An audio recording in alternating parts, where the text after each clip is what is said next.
In the deep heart of Louisiana, where the cypress trees bowed low over black waters and the air hung heavy with secrets, there stood the Beauregard plantation, a place of wealth, whispers, and ruin.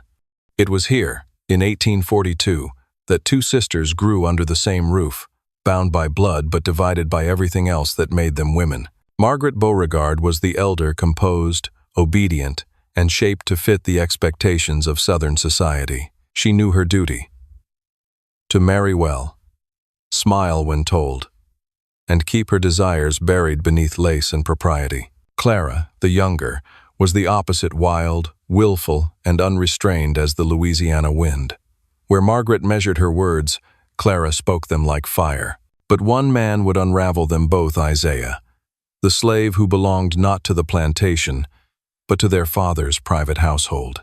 Strong, quiet, and sharp-eyed, Isaiah carried himself with a pride that frightened some and fascinated others. To Margaret, he was a forbidden comfort, a secret she could never name. To Clara, he was freedom made flesh, and before the season turned, love would bloom where it had no right to, and one sister's longing would become the other's revenge. The morning mist rose thick over the bayou as the sound of hooves broke the stillness. Clara Beauregard leaned forward on her mare, her hair unbound and glinting gold in the weak light. She should not have been riding this far alone, certainly not into the slave quarters by the river bend, but curiosity had always been stronger than caution. She slowed as she reached the clearing. There, by the water, a man was cutting reeds with deliberate grace. His skin glistened under the early sun, his muscles moving with quiet rhythm. He did not look up at first, though he had surely heard her approach. "Who are you?" she asked, her voice sharper than intended. He straightened, resting the blade against his shoulder. His eyes met hers, deep, calm, unreadable. "Isaiah." "Miss." Clara tilted her head. "You're not one of our men." "No, miss. Belong to Mr. Armand. He lent me to help with the new irrigation trench." Armand Beauregard, her father. Clara looked him over again, her curiosity piqued. "You speak well," she said, "for someone who's supposed to dig ditches." Isaiah didn't flinch. "Words don't weigh much, miss, so they let me keep them." Something in his tone, not insolent, not submissive, caught her off guard. "Do you always talk like that?" "Only when someone's listening." Clara smiled before she could stop herself. No one in her world spoke to her like that. The overseers bowed, the suitors stammered. But this man, this slave, spoke with a steadiness that unsettled her. Before she could think of another question, a voice called from the hill. "Clara!" Margaret appeared, her riding habit immaculate, her posture perfect even atop her horse.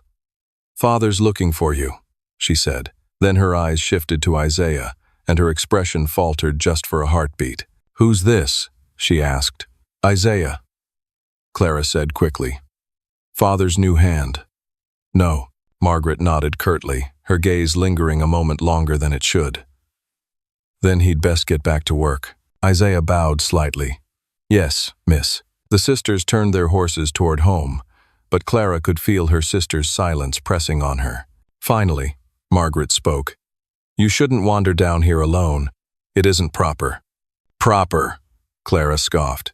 "You sound like father." Margaret's tone softened. "Clara, this isn't about rules.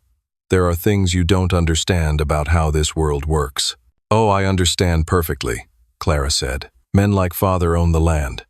Men like him," she gestured back toward the river, "work it. And women like us are supposed to sit quietly and pretend it's right." Margaret's voice dropped. "Careful. Someone might hear you." Clara smirked. "Let them." That night, the storm came in from the Gulf, lashing the shutters and shaking the cypress trees. Clara couldn't sleep. The image of Isaiah by the river haunted her, the steadiness in his eyes, the quiet dignity in his voice. She rose from bed and went to the window. The lanterns in the quarters still burned faintly against the dark. Somewhere out there, he was awake too, working, waiting, living a life she could never imagine. Across the hall, Margaret sat by her own window, listening to the same storm. But her thoughts were heavier. She had seen something in Isaiah's gaze that unsettled her, not desire, but recognition. A knowing look, fleeting but deep, as if he could see through her carefully constructed calm. For years, Margaret had done everything her father expected.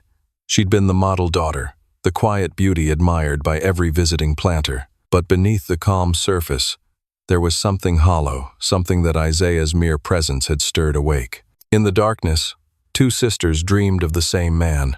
One dreamed of escape. The other dreamed of something she couldn't yet name. And neither knew that before the next harvest. One would stand over the other's grave.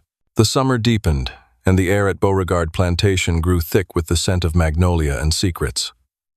Each day the sun baked the cane fields until the horizon shimmered like glass. The world seemed timeless, the same voices, the same prayers, the same cruel order, yet beneath that stillness, something was shifting. Isaiah had become a quiet fixture on the grounds. He worked near the house now, repairing fences, cutting timber, tending to the gardens when the overseer allowed it. To most, he was invisible, just another shadow in the heat. But to the Beauregard sisters, he had become something else entirely. Clara watched him first. She'd take her embroidery out to the veranda, pretending to work while her eyes followed his movements. When he looked up, she pretended not to see him. Sometimes their gazes met anyway, and her chest would tighten, her pulse quicken. She began finding excuses to walk near the workyard to check the flower beds, to inspect the pump. It was reckless, but each stolen moment filled her with a thrill she couldn't explain. Margaret noticed. Of course she did. At dinner one evening, she caught her sister staring through the window again. Their father, Armand, droned on about the rising price of sugar, oblivious to the current running between his daughters. "Clara," Margaret said quietly when the meal was over, "you should stop wandering down by the fields." Clara raised an eyebrow. "And why is that?" Margaret hesitated. "Because people talk." Clara smirked. "Do they talk about you too, sister? I saw you by the well this morning. You were speaking with him." Margaret's spoon paused midway to her lips. "He was fetching water. I thanked him. That is all." Clara leaned closer, lowering her voice. "You looked at him the way a lady shouldn't." Margaret's composure faltered just slightly. "You should mind your tongue, Clara. You know nothing about what I feel." "Maybe not," Clara said, "but I know when someone's pretending." For the first time, Margaret had no reply. That night, the moon hung low over the bayou, painting the world in shades of silver. Isaiah was in the shed, sharpening tools when he heard the door creak open. Clara slipped inside, barefoot, her nightdress clinging to her in the humid air. "Miss Clara," he said, startled. "You shouldn't be here." "Why not?" she asked, stepping closer. "You afraid of being seen with me?" "I'm afraid for you," he said. "If your father knew—" "I don't care what he knows," she interrupted. "He doesn't own me." Isaiah looked at her, eyes steady. "He owns me, and anything I touch." For a moment, silence hung heavy between them. Then Clara reached out, fingers trembling, and brushed the back of his hand. He didn't pull away. The air between them cracked with something dangerous and real. "Do you hate me?" she asked softly. "No," Isaiah said, "but I don't know what to do with what you make me feel." She smiled faintly. "Then let it happen." Outside, a storm gathered in the distance, rumbling low over the trees. They stood there in the dim light of the lantern, two worlds colliding in defiance of everything around them. When he finally leaned forward and kissed her, it was hesitant, not from fear, but from reverence. She melted against him, and for a moment, the walls between them fell away. But in the shadows beyond the shed, another figure watched, Margaret. She'd followed her sister out of suspicion or maybe instinct. What she saw rooted her to the ground. Clara's hands on Isaiah's shoulders, his lips on hers. The quiet desperation in both of them. Margaret turned away, heart pounding, the sound of rain beginning to fall like tears on the roof. The next day, the plantation moved as if nothing had changed, yet nothing felt the same. Clara hummed as she walked through the halls, her face glowing with a secret she refused to hide. Margaret avoided her, her usual calm replaced with a brittle silence. She went to the chapel at noon, seeking some peace. But even in prayer, Isaiah's face haunted her the way he looked at Clara, the way he had looked at her once.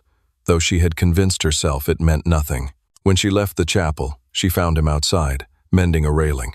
Their eyes met. "Miss Margaret," he said, bowing slightly. "Isaiah," she replied. Then, after a pause, "Do you care for her?" He hesitated. "She's kind to me." "That's not what I asked." He looked down. "What I feel doesn't matter, miss. Nothing I want ever does." Margaret's throat tightened. "It should," she whispered. But he had already turned away. That night, she confronted Clara. "You think this will end well?" Margaret demanded, her voice sharp. "Do you think father will let you run wild with a slave?" Clara stood her ground. "You're jealous." "Jealous?" Margaret's laugh was bitter. "You've doomed him, Clara. When father finds out, and he will, Isaiah will hang. Do you understand that?" Clara's defiance faltered, but only for a moment. "Then we'll leave. Together." Margaret's eyes hardened. "You're a fool. And you're a coward," Clara spat. "You love him too, I see it in your eyes. But you're too afraid to admit it." The words struck like a slap. Margaret's face went pale. For the first time in her life, she wanted to scream. But instead, she turned away, her voice cold. "If you won't listen to reason, then I'll make you." When Clara reached for her, Margaret's hand lashed out, leaving a bright red mark across her cheek. The two sisters stared at each other, breathing hard, the line between love and hatred now drawn and bleeding. Outside, thunder rolled again, echoing the fury inside the house. By morning, Margaret was gone from her room. Servants said they saw her ride into town before dawn, cloak drawn tight against the rain. And when Clara awoke to find Isaiah waiting at the edge of the garden, ready to run away with her, neither of them knew that Margaret had already decided what she would do. If she couldn't have him, no one would. The morning after the storm, the Beauregard plantation was washed clean on the surface, but beneath the wet soil, rot was spreading. The magnolias stood tall, their blossoms pale and fragrant, while inside the house, tension had thickened like smoke. Clara had slept little. Every sound, every creak of the floorboards, every whisper of rain against her window had made her heart race. She kept replaying the night before Isaiah's arms around her, the taste of rain and fear, and Margaret's furious words echoing in her mind. Isaiah met her by the edge of the woods, just as they had planned. He carried a small bundle, food, a flask, and the faintest glimmer of hope. "You sure about this?" he asked softly. She nodded. "I can't stay here, Isaiah. Not while they own you." His gaze drifted toward the house. "They'll come after us. They'll come after us. Then we'll run faster," she said, trying to smile. But before they could take another step, a voice sliced through the quiet. "Clara." Margaret stood behind them, her riding cloak still damp from the road. Her hair clung to her face, and her eyes burned with something that looked like fury and heartbreak. "Margaret, please," Clara began. "Don't you please me," Margaret snapped. "Do you have any idea what you're doing? You'll destroy us both." Isaiah stepped between them. "Miss Margaret, I ain't meaning no harm. I'll go if that's what you want." "You'll do no such thing," she cut him off. "You belong here. You're his property." Clara flinched. "Don't talk like that. He's not property. He's a man." Margaret's lip trembled, but she masked it with cold resolve. "Then act like one. Protect her from herself. Take her back to the house before father sees." Isaiah looked between them, two sisters bound by blood but divided by chains neither could escape. He turned to Clara, his voice low. "She's right. We ain't ready." "Not yet." Clara's eyes filled with tears. "You're choosing her?" I'm choosing to keep you alive," he said. Margaret's hand tightened around the reins of her horse. "Go inside, Clara. Now." Clara hesitated, trembling. Then she turned and fled toward the house, her sobs lost to the wind. Margaret watched her go, the anger draining from her face until only guilt remained. "You shouldn't have come between us," she said quietly. Isaiah looked at her, his expression unreadable. "You can't own love, Miss Margaret. No one can." Her eyes glistened. "Love?" she whispered, the word almost mocking. "Is that what this is? Do you even know what that means?" He said nothing. You think you're the only one who's ever suffered? She continued, voice breaking. You think you're the only one trapped here? I was born in this cage too, it just has prettier walls. For the first time, he saw her not as a mistress, but as another prisoner of the same cruel world. But her chains were made of pride and fear, not iron. When she turned away, he thought it was over. But Margaret wasn't done. That evening, she went to her father. The parlor smelled of brandy and tobacco. Armand Beauregard sat near the fire, his cane resting across his lap. Father, she began, voice steady. There's something you should know about Clara. He looked up. Tired. If it's another of her tantrums, I've no patience tonight. It's not a tantrum, Margaret said. It's a scandal. She's been sneaking out to meet one of the slaves. The cane fell from his hand. What did you say? She's planning to run away with him. Not his fine Chepin in full and serve was the last. Armand's face darkened, veins standing out on his temple. Who? Isaiah, she whispered. For a moment, the old man was silent. Then he slammed his fist on the armrest. That wretched boy. I should have sold him years ago. Margaret's throat went dry. She hadn't meant to unleash this much fury. Please, Father. Just no, he growled. No more indulgence. I'll make an example of him before the entire quarter. I'll show them what happens when a slave forgets his place. Margaret tried to speak, but he was already shouting for the overseer. That night, the quarters were alive with whispers. Isaiah was dragged from his cabin by two men, his wrists bound, his face bruised. Clara woke to the sound of boots in the mud, and when she saw what was happening, she screamed. Father, stop, she cried, running toward the yard. It's not his fault. Armand turned on her, his voice like thunder. You've disgraced this family. She fell to her knees, clutching Isaiah's arm. Please, if you love me. Enough! He raised his cane, and it cracked against Isaiah's back. Again and again, the blows fell, each one echoing through the night like the toll of a bell. Clara tried to shield him, but the overseer dragged her away. From the porch, Margaret watched frozen, pale, her hands trembling at her sides. She wanted to stop it, to scream that this wasn't what she'd meant. But her voice wouldn't come. Isaiah met her gaze once, and in that single, broken look, she saw what she had done. When it was over, Isaiah was left in the mud, barely breathing. Armand turned to his daughters, his face a mask of disgust. Tomorrow, he said, the boy is sold, out of the state. I'll not have this filth in my house. He stormed away, leaving silence in his wake. Clara knelt beside Isaiah, her tears mixing with the blood on his skin. I'm so sorry, she whispered, but it was Margaret who felt the wound deepest. She stood there, shaking, realizing that her love had become the very weapon that destroyed him. That night, Margaret couldn't sleep. The storm had returned, beating against her window like punishment. She looked down at the yard. Isaiah's body still lay there, unmoving. She wrapped a shawl around her shoulders and slipped outside. The world smelled of wet earth and iron. Isaiah, she whispered, kneeling beside him. His eyes fluttered open. He looked at her not with hatred, but with something far worse. Disappointment. You told him, he rasped. I wanted to protect you, she said weakly. I didn't mean for this. He closed his eyes. You meant every word. Tears slid down her face. Then let me fix it. I'll find a way. I swear. But Isaiah said nothing more. Margaret stayed beside him until the rain stopped, her guilt sinking deep into the soil. By morning, she would make her choice to betray her family or redeem herself.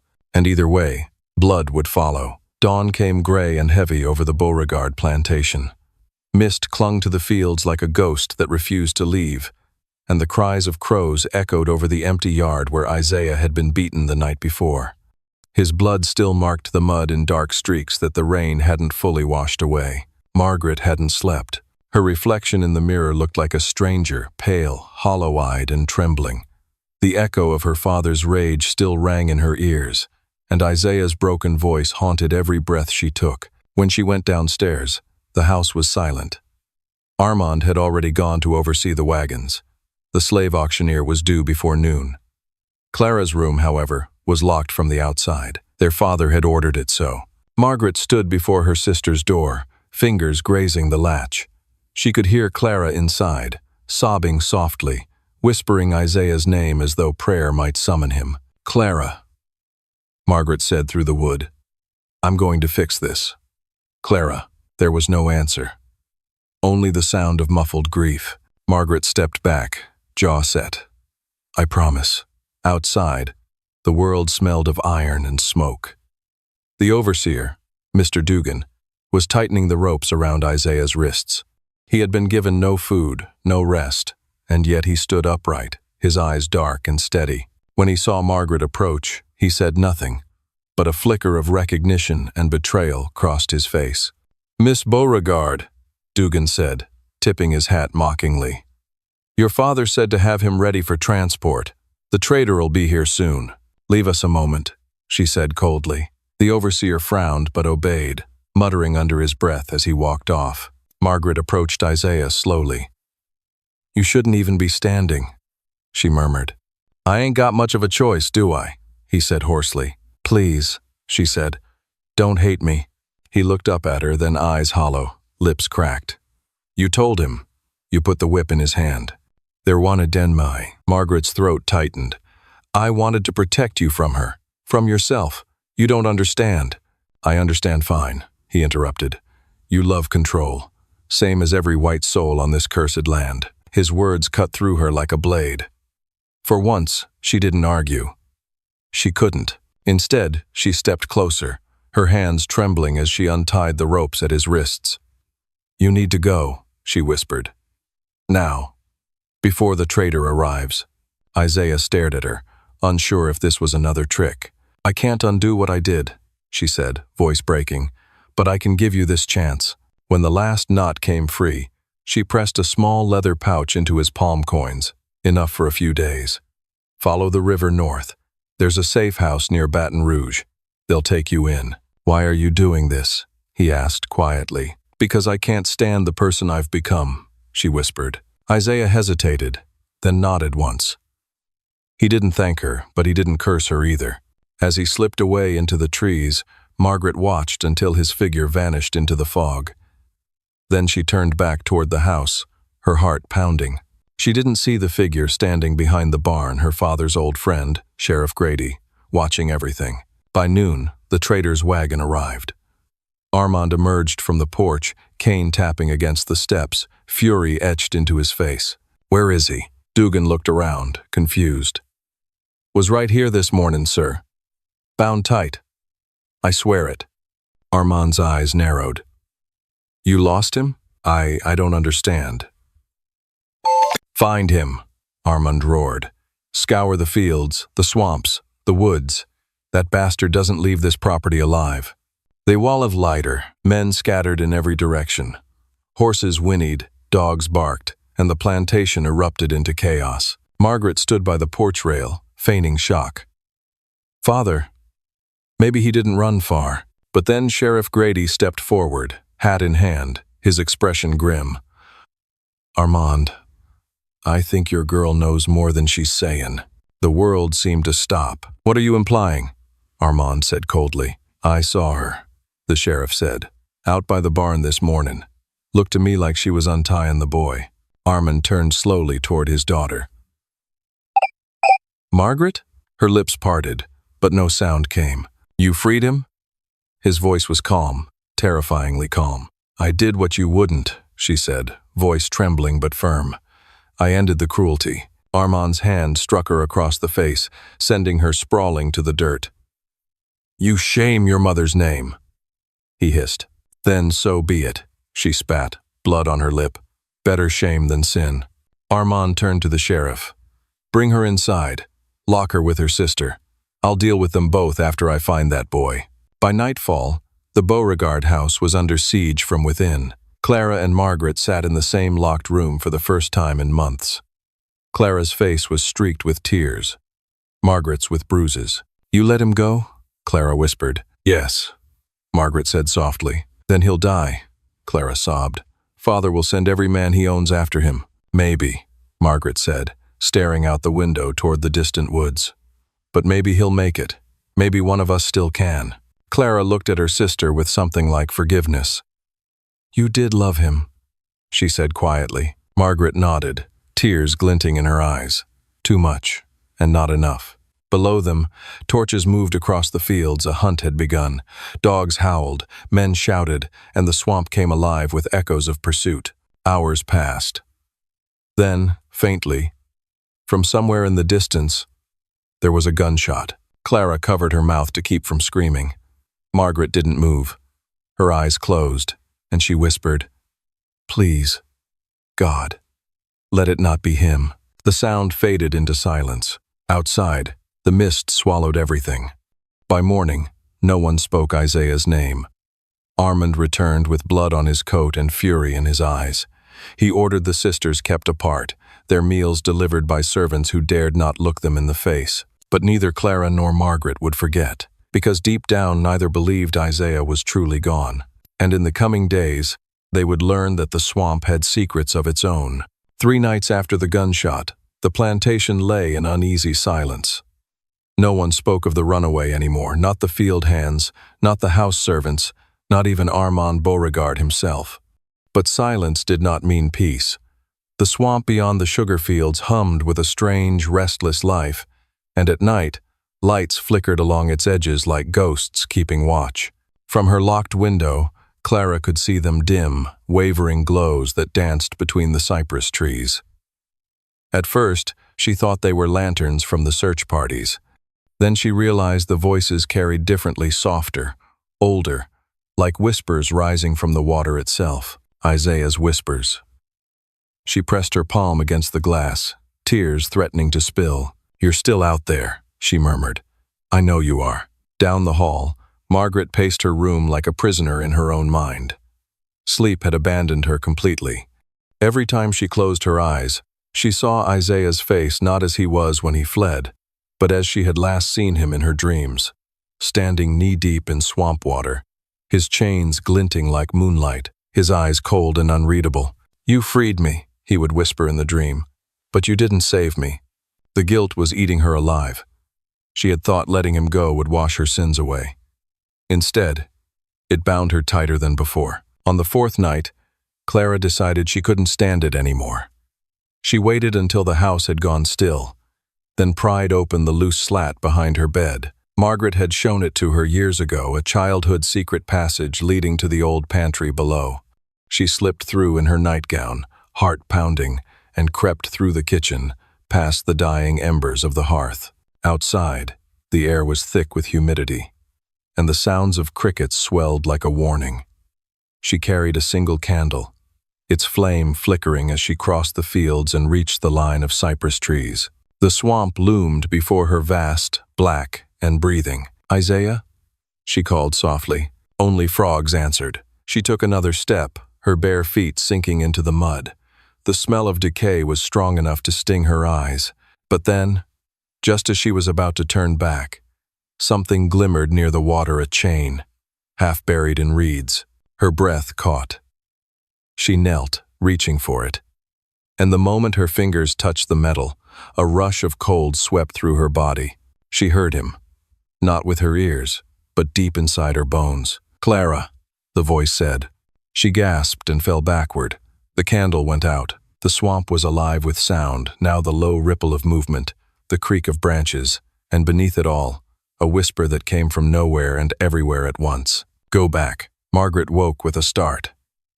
Something she didn't know what pulled her from bed and to the window. Out in the distance, she saw it. A faint, flickering light moving near the swamp's edge. "Clara," she breathed. Without thinking, she tore open her door and ran. The hallway was empty, the servants asleep. She stole her father's lantern from the foyer and fled into the night, the damp grass soaking her slippers. Her hair came loose in the wind as she followed the faint tracks her sister had left through the mud. By the time she reached the swamp, she was shaking. "Clara," she called. A small voice answered, trembling. "Margaret?" Her lantern swung toward the sound, and there was Clara, crouched by the water, clutching something in her hands. "The chain." "What are you doing?" Margaret hissed. "He's here," Clara whispered. I can hear him. He's not gone. Margaret knelt beside her, trying to steady her breathing. You're imagining it, Clara. It's grief. It's... The water rippled. Both sisters froze. The surface of the swamp quivered, bubbles rising where there had been none. Slowly, a shape began to emerge, not a man, not a ghost, but something in between. The outline of shoulders, a face half lit by moonlight, eyes that glowed faintly blue. Clara's breath hitched. Isaiah. Margaret dropped the lantern. It fell into the water with a hiss, plunging them into darkness. Then came his voice, deep, broken, carrying the echo of chains. You gave me to them. Margaret stumbled back. No. I tried to save you, but you told him, the voice said. You told him where we met. Clara grabbed her sister's arm, terrified. He's angry, Margaret. You have to. Don't speak for me. The voice snapped. Closer now. You both wanted something from me. Love. Redemption. Escape. None of you saw me as a man. The swamp shimmered, and suddenly the sisters could see flashes, visions of that night. Isaiah running through the trees, dogs snapping at his heels, bullets tearing the air. He had reached the water, wounded, desperate. He had looked back once, toward the house, before the swamp took him in. He had not drowned. The swamp had kept him. Clara fell to her knees. We didn't mean. Meaning don't matter, the voice whispered. Only truth does. And the truth is blood. The air grew colder. The chains in Clara's hands rattled of their own accord. Margaret could barely breathe. Isaiah, please, she whispered. If forgiveness still lives in you. Forgiveness? The swamp laughed. Forgiveness died the moment you let them break me. The water surged. Something invisible struck Margaret, throwing her back into the mud. Clara screamed and tried to reach her, but the ground beneath her feet gave way, sucking her down to her knees. Then, as suddenly as it began, the noise stopped. The swamp stilled. Margaret pushed herself up, shaking, and looked around. Clara was gone. Clara! She screamed, wading forward. Clara! Only ripples answered. The surface of the water was smooth again, the candle floating lifelessly beside the chain. Margaret collapsed to her knees, sobbing. Take me instead, she begged. Take me. But the swamp remained silent. In the distance, a single firefly drifted upward, glowing faintly, then fading into the mist. When morning came, servants found Margaret unconscious by the water's edge. Clara was never seen again. Armand ordered the area searched for 3 days, but no body was recovered. He told the neighbors his daughter had drowned in grief, a tragic accident, nothing more. But those who worked the fields whispered that the swamp had taken what it was owed. Margaret said nothing. She never set foot near the water again. But sometimes, late at night, she would wake to the sound of chains dragging across the veranda, and a soft voice whispering her name. Not done, it would say. Not yet. And somewhere beyond the magnolias, the swamp would breathe, waiting for her to return.